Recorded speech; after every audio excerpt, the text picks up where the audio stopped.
Hello, my friend. Stay a while and listen. Hey, welcome back to my channel, guys. It's Takesh. I'm bringing you guys another Diablo Immortal guide. This time, we're going to be talking about legendary gems and setting realistic goals in the game. For a lot of you that have just started, this will be really helpful. For those of you that have been playing the game like I have since launch, or been playing for a year or two, this will hopefully give you something to think about. So when you're looking at your legendary gems, there is so much to talk about. I mean, I could sit here and talk about it for hours, and I probably wouldn't even get halfway through. So I'm not going to do that. We're just going to focus on just kind of a general thought process. So I've said this before in my previous videos. Right now, a lot of people in the game are hard focused on all these 5 stars, and it really is crippling people's progression. Okay. As usual, not to go on a different rant, but most of your platinum should be being spent on secondary gems, the secondary stats. Anyways, that being said, let's get back to the legendary gems. I have no problem with 5 stars, by the way. Obviously, they are the most powerful gems, legendary gems in the game. That there's no debate. The problem is the amount of resources that you get, or the amount of resources that you need to pour into them, and what you get out of them. I think if you had to look at the 5 stars, some safe choices, the 3 I would pick as safe choices would be Blood-Soaked Jade, Seeping Bile, and Concentrated Will, or not Concentrated, I'm sorry, Rolling Consequence. I believe those 3 are probably the strongest 5 stars in the game. An honorable mention is Bottled Hope. Again, that's my opinion, by the way, so spare me the rebuttal in the comment section. It's my opinion. In my opinion, those 3 with the honorable mention Bottled Hope, you are quite safe. Blood-Soaked Jade is a very safe choice. It gives overall damage and movement speed. To be honest, the real reason you take Blood-Soaked Jade is probably because of the movement speed. If you get a Blood-Soaked Jade to rank 6, it actually does less damage than a rank 10 Berserker Eye. And the Berserker Eye also has the added benefit of a 2% crit. But Blood-Soaked Jade is fantastic because of the movement speed. So Blood-Soaked Jade is probably the safest choice. Rolling Consequence has just come onto the scene in the last few months.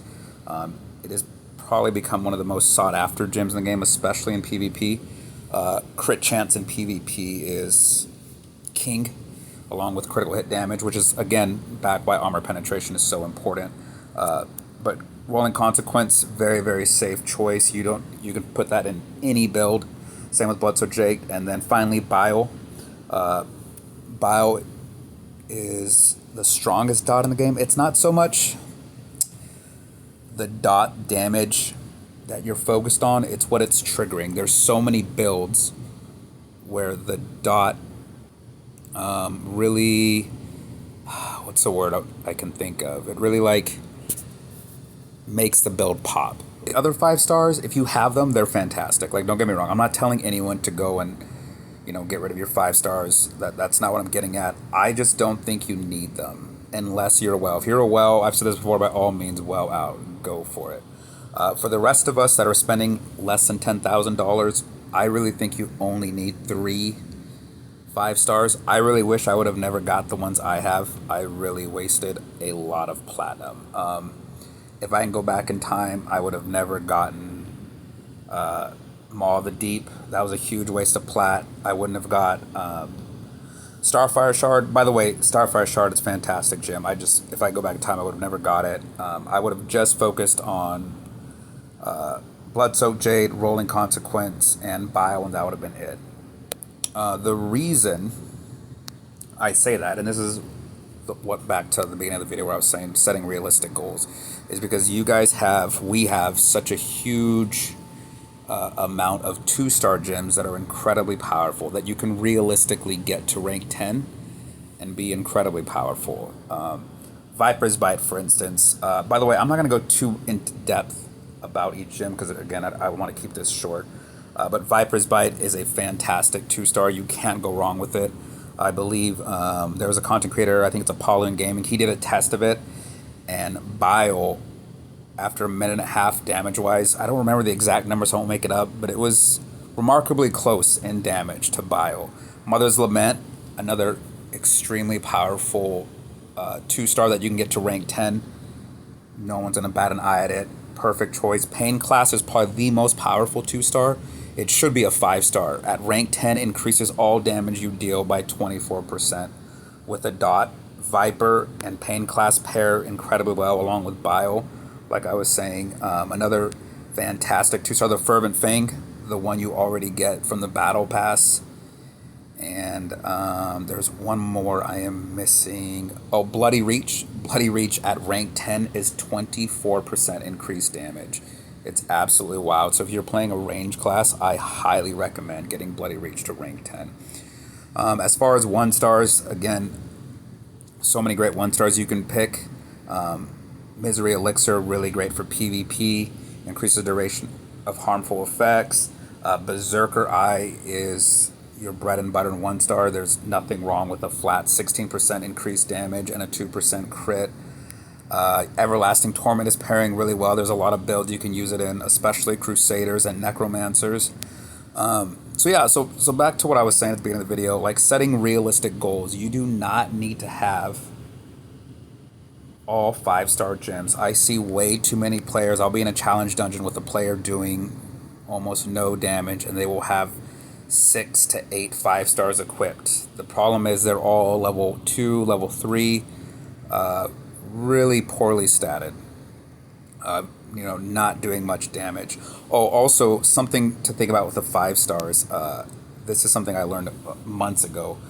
Not only are they huge investments, the quality, the 5-star quality it's a lie. Okay, so you look at this Seeping Bile. It is a 5-star quality gem, almost 600,000 platinum. Okay, well the difference between a 5-star and if you were to look at a 2-star or a 3-star is quite literally, I believe it's 90 per resonance. So in other words, like a 5-star Bile, the only difference, everything stays the same except the resonance, and the resonance is not that big of a difference. If you look at a rank 10 Bile, that's a 5-star quality, and then if you were to take a rank 10 Bile, that's a 2-star quality, I believe the resonance difference, I think it's only 270 or something.